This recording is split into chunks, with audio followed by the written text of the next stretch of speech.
Now let us continue with our class with long distance transport. Now when you take the long distance transport, so earlier we just have noted down all the characteristics. Now if you take here, mainly we need to talk about bulk flow, or we write a mass flow, or we say this is called en masse. What exactly meant by long distance transport here? For a longer distance it is getting transported. So when you take the long distance transport here, what is getting transported is bulk flow, or we say mass flow, or we say what is called en masse. What is bulk flow here? Now when you take the plant, here, so this is nothing but the root system. You have very thick root system. Now in this mass flow, or we say bulk flow, what exactly it represents? Mass flow or bulk flow? Large quantity. What is meant by bulk flow? Large quantity. Large quantity of the food along with the water, it is getting translocated. So we say large quantity. What exactly meant by mass flow? We say large quantity. Large quantity of what? We can tell that is nothing but food materials, nothing but inorganic minerals,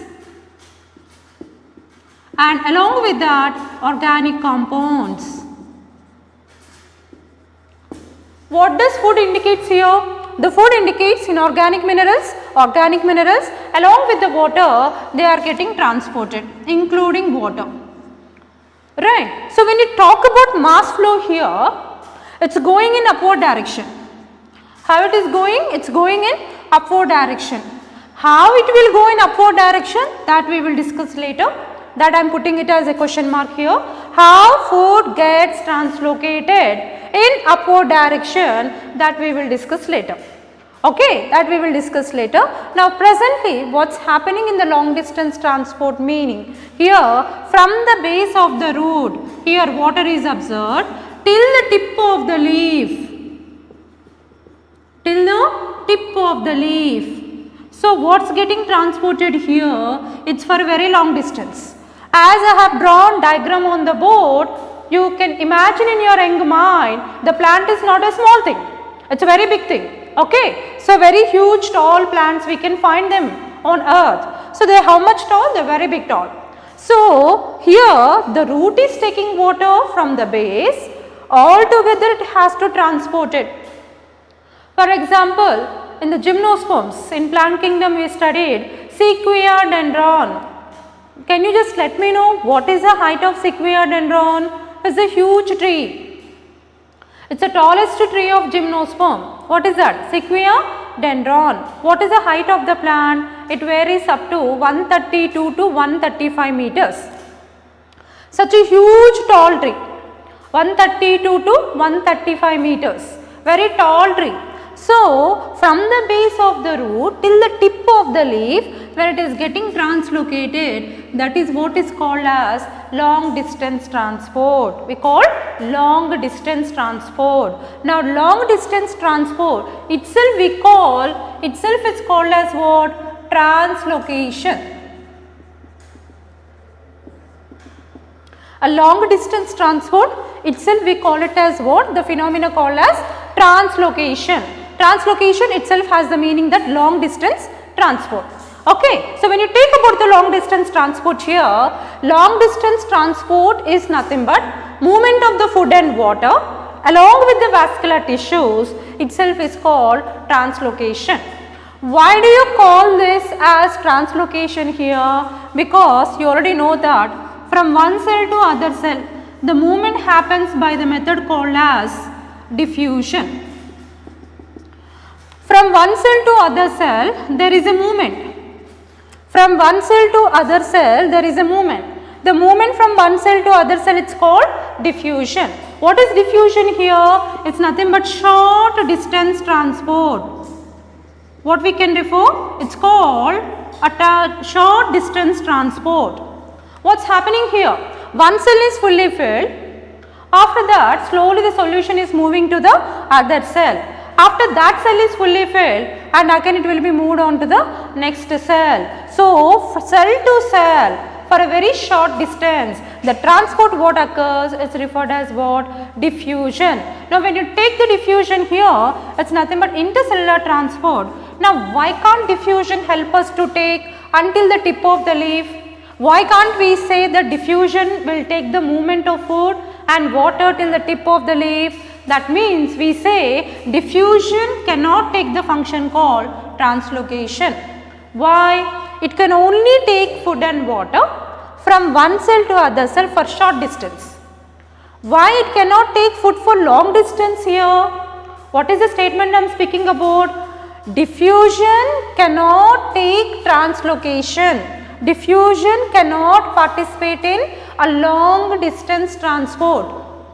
Are you getting me? What is diffusion? Diffusion cannot participate in long distance transport. Why? For example, if you have to move the distance of 50 micrometers, if you have to move the distance of 50 micrometers, it takes approximately 2.5 seconds. Okay, so what's the meaning of this? Suppose if you have to move the distance of 50 micrometers, altogether we have to wait for 2.5 seconds. Okay, so for 50 micrometers, such a short distance, when you have to make a move, it takes 2.5 seconds. Then if it takes 2.5 seconds for 50 micrometers distance, how much time the upper leaf has to wait for? It may take such a long hours of time until to reach tip of the leaf. By the time tip of the leaf will die. So, diffusion is a very slow process. Diffusion is a very slow process. It takes long duration of couple of hours to reach the tip of the leaf. So, diffusion cannot participate in long distance transport. Right. So, here what we study here, let us talk about here the mass flow or the bulk flow of the compounds of minerals and nutrients for a long distance.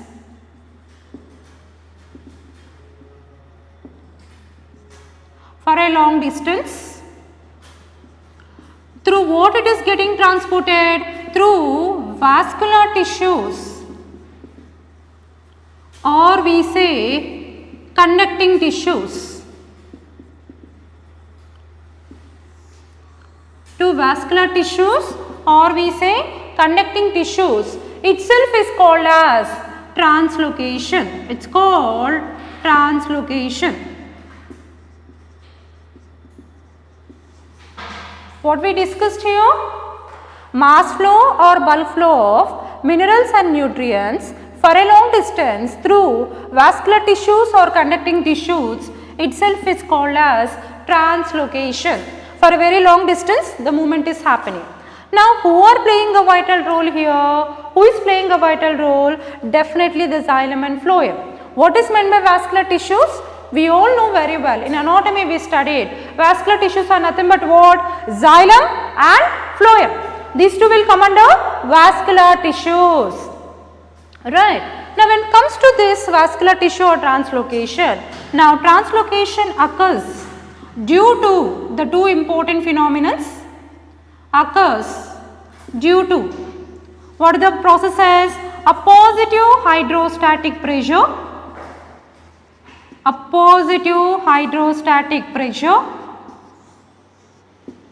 and a negative hydrostatic pressure. Positive hydrostatic pressure and a negative hydrostatic pressure. What is a positive hydrostatic pressure? The positive hydrostatic pressure, for example, we can take a garden hose. Let me tell you this, what is that we will discuss. Coming to negative hydrostatic pressure, the best example is suction through straw. What is the thing? Suction through straw.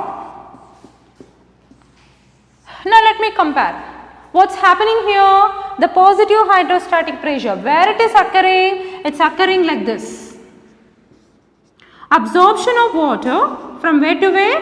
From the root system to the upper parts of the plant.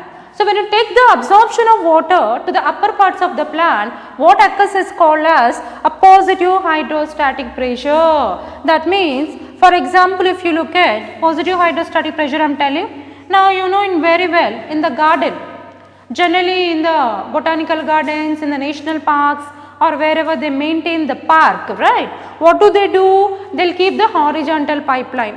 This is a horizontal pipeline. At one particular place, they lift it up like this. They lift it up and this causes sprinkling of water to all the directions. What happens here? Sprinkling of water occurs to all directions. Nothing, I am just giving you example, that is nothing but garden hose. What is meant by garden hose? You know garden hose within the park or within the garden to circulate water to all directions, to all plants. What do? In the horizontally they arrange a pipe. What do? In the horizontally they arrange the pipe. At one place it is vertical and that spreads or sprinkles the water to all directions. So, surrounding all plants will get sufficient amount of water. To all directions water will come and they get sufficient amount of water. So, it is flowing horizontally, at one place it comes out. So, what occurs here is nothing but a positive hydrostatic pressure. So, what occurs here? Positive hydrostatic pressure. Here the translocation also occurs due to a negative hydrostatic pressure. Also occurs due to a negative hydrostatic pressure. What is a negative hydrostatic pressure here? Now, for example, you know that if the glass is fully filled with juice, the glass is fully filled with juice, right? So, within the glass we find high concentration. Within the glass we find high concentration, more concentration is there. For example, we are taking the juice with the help of a straw. Now, where to where the movement is happening? From high concentration to low concentration. So, whenever the juice is sucking from the glass to the mouth, so what occurs there is nothing but negative hydrostatic pressure. What it occurs? A negative hydrostatic pressure. So, we find two. What are they? Positive hydrostatic pressure and what is the next one? A negative hydrostatic pressure. Positive hydrostatic pressure, the best example to understand this is a garden hose, and negative hydrostatic pressure, the best example to understand this is nothing but a suction through straw. Now, what happens in the plant? Now, if you look at here, what are applying here? It is taking the food and water in upward direction against gravity. So, what is happening here? At depth of the soil you find gravity. At somewhere at the deeper layers of the soil what we find? It's gravity. At the lowermost layers of the soil if you see, gravity what it will do? It is trying to pull the water down, right? What it will do? It pulls the water down against to the gravity. Against to the gravity the water has to go in upward direction. So guys, it's really most wonderful job what nature will take care of within the plants. We will discuss how water will go even though gravity is pulling them down, right. So, that is what is here, what applies here, it is called negative hydrostatic pressure. What applies here, it is called negative hydrostatic pressure. And root to stem, what occurs here, it is called, I am just erasing and writing here, a positive hydrostatic pressure. Right, let me come back to this. Translocation occurs through vascular tissues or conducting tissues. What are they? Xylem and phloem. Now, when you take the translocation, it occurs because of two important pressures. What are they? A positive hydrostatic pressure and the negative hydrostatic pressure. What's a positive hydrostatic pressure? The best example is to understand is called garden hose. Garden hose, in this the horizontally the water will move, at a time with the vertical structure water sprinkle all direction. What occurs here is called pressure. P is nothing but pressure, that itself is called a positive hydrostatic pressure, where it is applicable whenever the plant is taking water through root and supplying to stem. What's happening here? The water is absorbed into the root. From the root, it is getting translocated to the stem. So, what is the pressure applied here? If anybody questions you, tell them it's nothing but a positive hydrostatic pressure. What is this? It's nothing but positive hydrostatic pressure. From where to where? From the root into the stem. Got it? Now, similarly, now when you find the water and food are going in upward direction, even though gravity is pulling down, but still it is going in upward direction. By the application of the pressure, that pressure is negative. So, what is moving is water. So, hydro. So, we say a negative hydrostatic pressure. Now, I hope you got it. Right. So, let me tell you again, what are we discussing today? Long distance transport, also called as translocation. What's happening here? Food what is moving is not the small quantity. We have to understand here it is a large quantity. So, what do you say for the term for large quantity? It's nothing but a bulk flow, or we say mass flow itself is called as en masse. Right. Now, when food is going in large quantity, that is what we are trying to define a mass flow. It is including what? Food, minerals, organic compounds and inorganic compounds. Total large quantity of the food is moving. That's why we are referring with the different terminologies. What are the different terminologies? Bulk flow, mass flow and masse. Right. Now, this long distance transport itself is called translocation. What's the definition for that? Here you can take mass flow or bulk flow of minerals and nutrients for a long distance through vascular tissues or conducting tissues itself is called translocation. It all depends or occurs in two forms, or it occurs due to a positive hydrostatic pressure. The best example is garden hose, and the negative hydrostatic pressure, that example is suction through straw. Now, where is this positive means? Absorption of water from the root into the stem. What occurs here is a positive hydrostatic pressure. Similarly, when the food is moving in upward direction, what applied here is nothing but a negative hydrostatic pressure. Now, I hope you got it, right? Let's continue further here.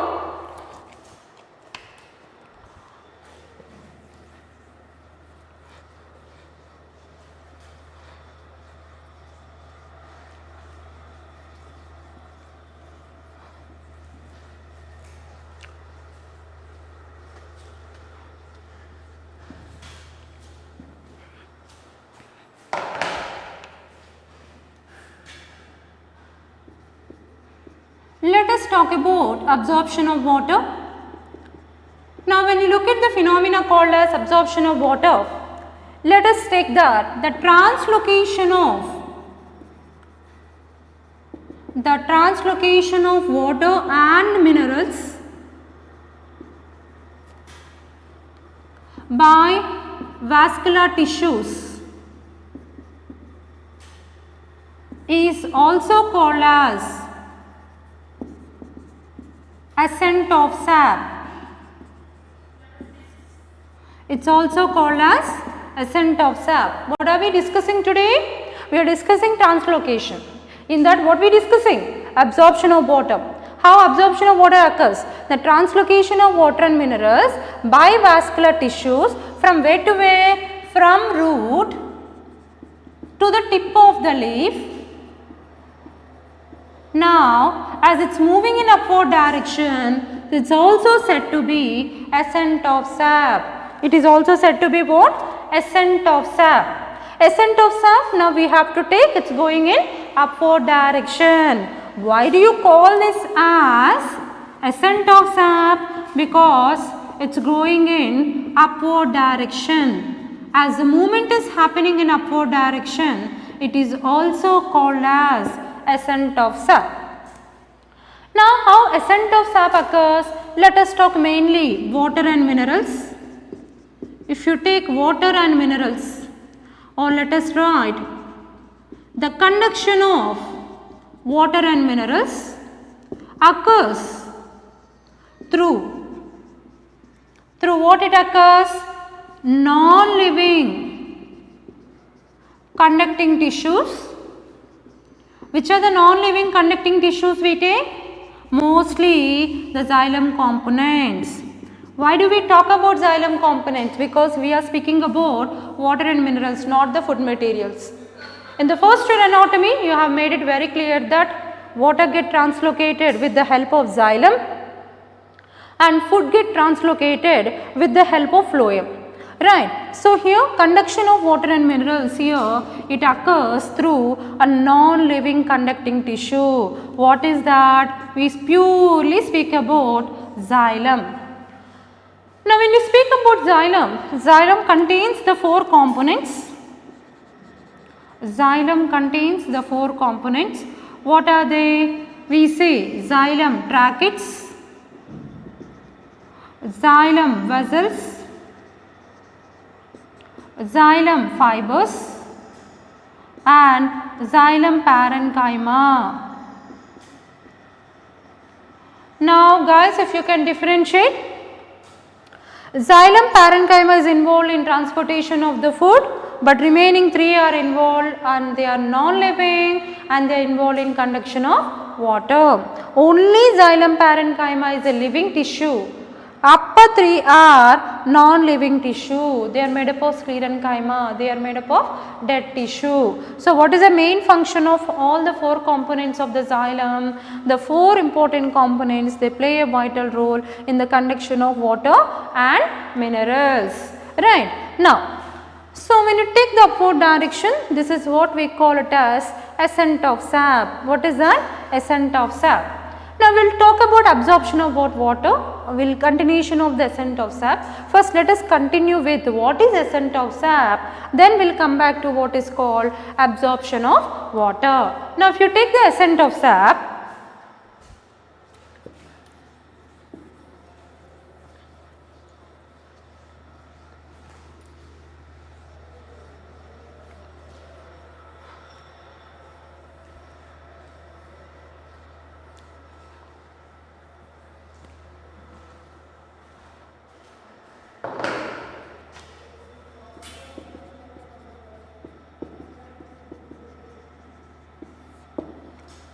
now how people have understood that food is going only in upward direction? What is our discussion here? The food is going in upward direction. Now when you talk about upward direction, how people have understood that food is going in upward direction and how it is happening is translocation. How did they come to know that? By doing an experiment. What was the experiment they studied? Girdling experiment, or itself is referred as ringing experiment. Girdling or ringing experiment. Right. So, when you take the girdling or ringing experiment here, they took the two plants. Let us take this is plant A and take another one as plant B. This is plant A and take this as plant B. So, what is happening here? This is plant A and this is nothing but plant B. Now, what is happening in this case here? Now, if you take in both the cases, in the first case what they removed is, they cut it round across the stem, they cut it and removed up to phloem. So, removed phloem. How do they remove the phloem? Simply with the drilling machine, they took the tall tree, one of the tall tree. Let us call it as a plant A, let us call the tall tree. Now, keeping the drilling machine inserted into the stem, into the cork, into the stem, into the shoot system, what they did? Round they cutted the upper part. So, with the diameter was they cutted round pathway. Now, they removed what? Epidermis, cortex, Then endodermis. Endodermis down, what you find? Phloem, primary phloem and secondary phloem. They removed up to phloem. They removed up to phloem. Okay, they removed up to phloem. Now, when phloem is removed, what happens here? Let us see what happens. Now, go to the second plant. In the plant B, what they removed here is nothing but, again with the help of drilling machine, now they removed what you call xylem. When you go to the upper surface to the lower surface, you know first comes is phloem, then what you call as vascular cambium, down to that what you find is xylem. So, when you take here plant A and plant B, in plant A with the drilling machine they entered into the depth of the stem, removed phloem. In plant B they removed what is called as xylem. So, what happens? As phloem is removed here, in this case what happens here? This is a leaf. Leaf prepares what is called as food materials. Leaf prepares what is called as food materials. Now, the food has to get translocated down. Food always is bidirectional. Mostly leaves are nothing but the source of food materials. By the phenomena called photosynthesis, leaves are fully filled with the food, right. So, here all the mesophyll cells of the leaf are fully filled with food materials, right. All the mesophyll cells of the leaf are fully filled with food materials. Now, when you take the leaf is fully filled with the food materials, what are there here? The leaves contain all food materials. Now, there is no phloem. So, here the food get translocation of food get stopped. That means food cannot come downward direction. Whatever the food is coming from the leaf to down part of the stem got stopped here.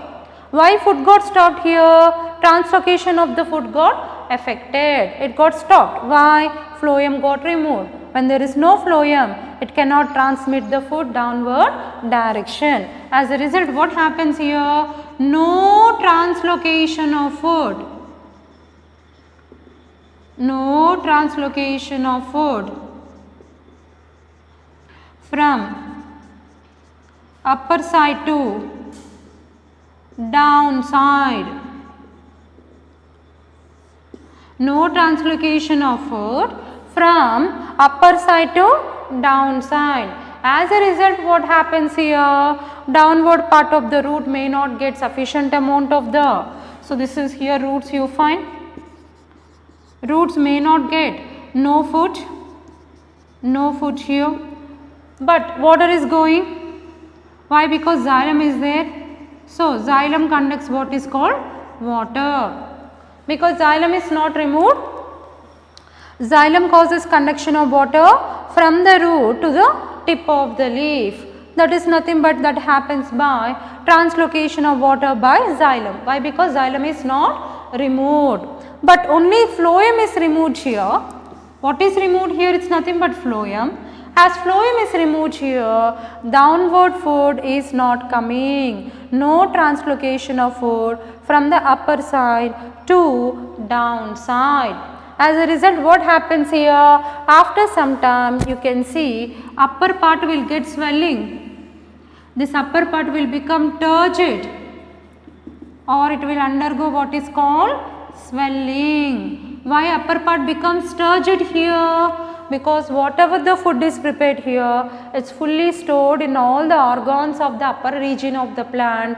Leaves, mesophyll cells, all are fully filled with the food. Now, it causes what is called swelling, or it becomes turgid because food cannot translocate down. Whatever it's prepared, it's keep preparing the food, everything got accumulated here. So, upper part become turgid and swelling. Okay. So, in this case the question is, which part of the plant will die in plant A? Which part means what?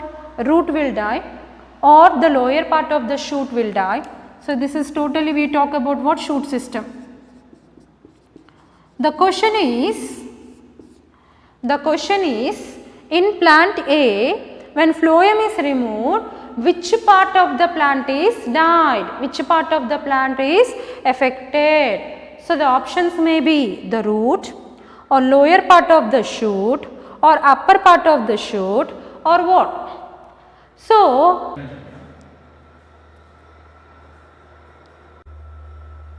now what you can see here is no translocation of water in upward region.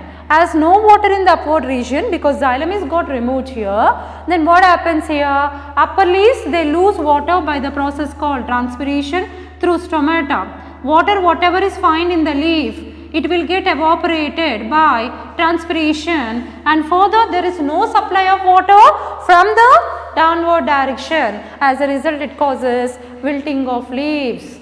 So, let me come back to the first case. In plant A, as the phloem got removed here in plant A, as the phloem got removed here, no translocation of food from upside to downward.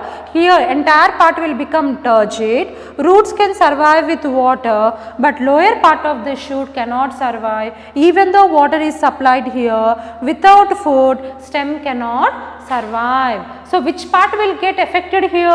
Which part will die here? It is nothing but lower part of the shoot system. Which part will die? Lower part of the shoot system. So, this will get affected, then followed by roots, then followed by the upper part of the leaf. So, which part dies first means stem or root means here, which you have to remember, first lower part of the shoot system, then the root, then upper part of the shoot system, right. Coming to here this is having full half water, but here the water is not coming to the leaves.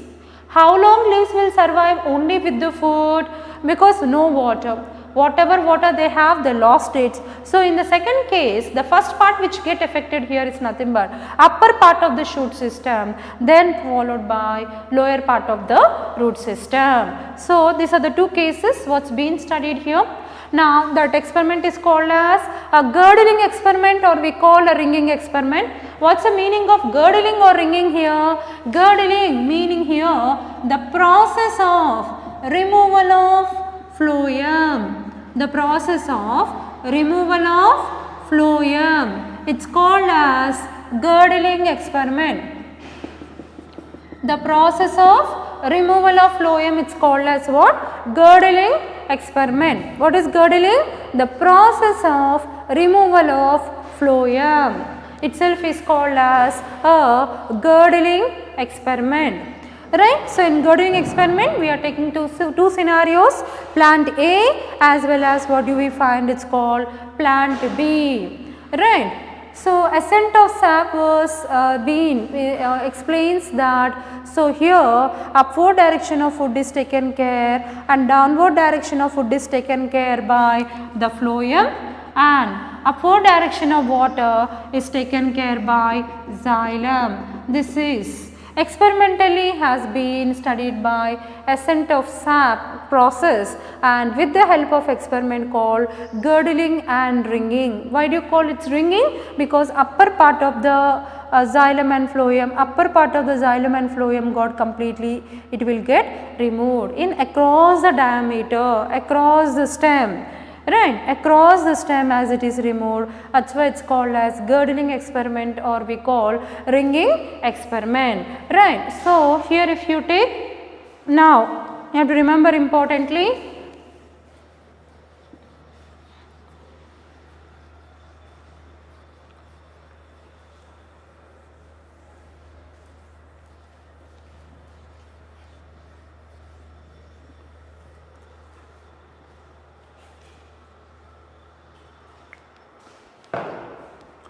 now what is meant by translocation? As we studied, translocation occurs by, we say xylem as well as by phloem, alright.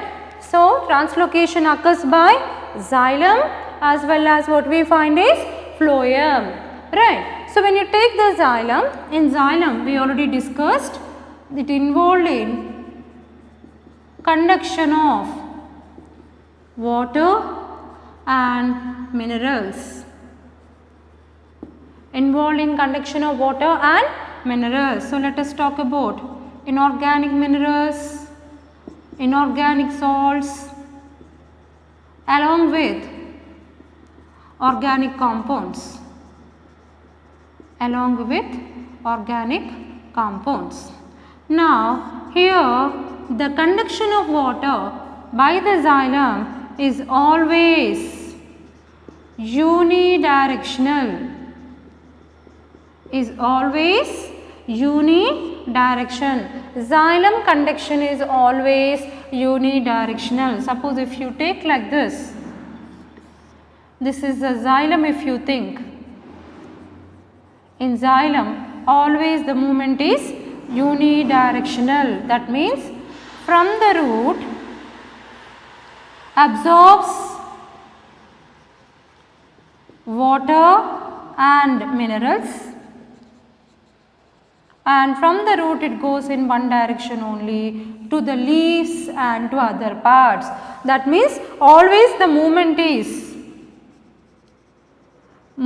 of water is from root to stem or shoot and shoot to leaf, is always occurs in one direction across the xylem. Very important. Remember about the xylem. Xylem involved in conduction of water, inorganic minerals, inorganic salts, organic compounds. Of course, little quantity of sugars. So, later we will get the statement, end of the lesson we will get the statement. Xylem not only conducts water and minerals but also conducts little quantity of sugars, means little quantity of food. This you will get as the last statement of the lesson. In the last part of the lesson, you will understand that xylem not only conducts water and minerals but also conducts some few quantity, little quantity, Q means quantity here, little quantity of sugars or food, right. And within the xylem it is always unidirectional. Always unidirectional means in which direction it is moving? Movement of water is from where to where?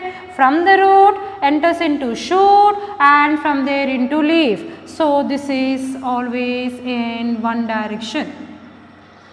Always unidirectional, very important. Always unidirectional. Coming to phloem. Phloem, if you look at, so we know that very well. Of course, xylem has 4 components we wrote. What are the 4 components we wrote? Xylem vessels, xylem tracheids, xylem fibers and xylem parenchyma. Similarly, phloem also has 4 components. Phloem also has 4 components. What are the 4 components of the phloem? We can take sieve tube cells or sieve tube elements, companion cells, then what else?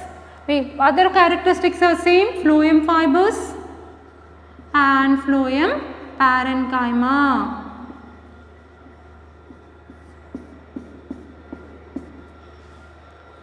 Xylem has 4 components: xylem vessels, xylem tracheids, xylem fibers, xylem parenchyma. Phloem also has 4 components: sieve tube elements, companion cells, phloem fibers, phloem parenchyma. Then we already studied the phloem is the one which is involved in conduction of food materials.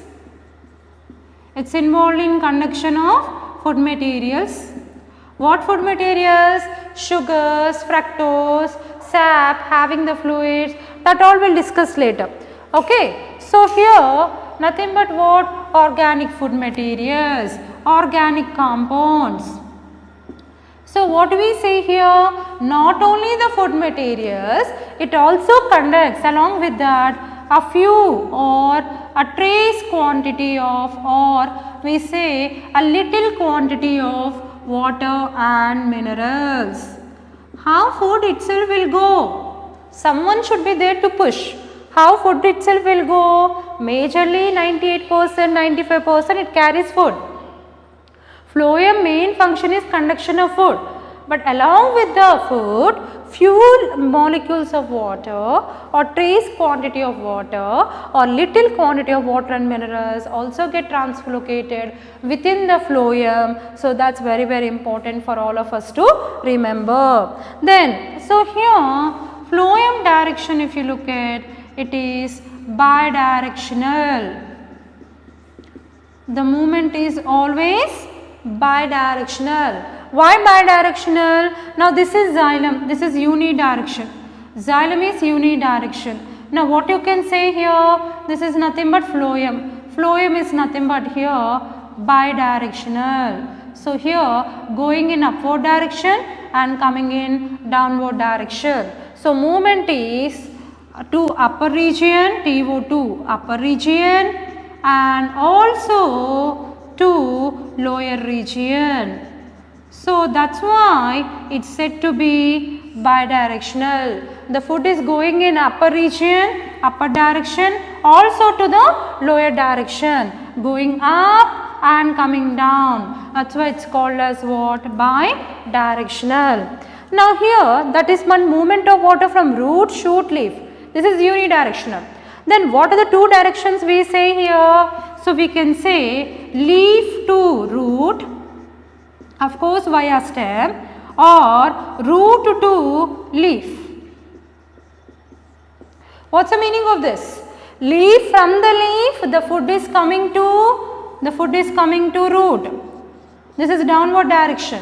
Similarly, from the root again the food is going into the branches. So both directions are taking place here. This is called bidirectional. Leaf to root, the movement of food is taking place. Again from root to leaf is also taking place. So we call this as what? Bidirectional. So this is unidirectional and this is bidirectional, right?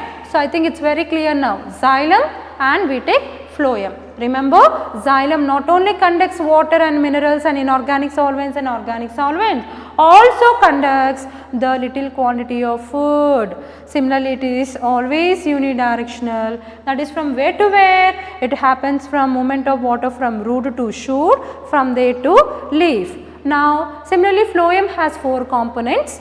The conduction of food materials, organic compounds, along with that little quantity of water and minerals. So here it is always bidirectional to upper region and to lower region. That is from where to where? Leaf to root and root to leaf.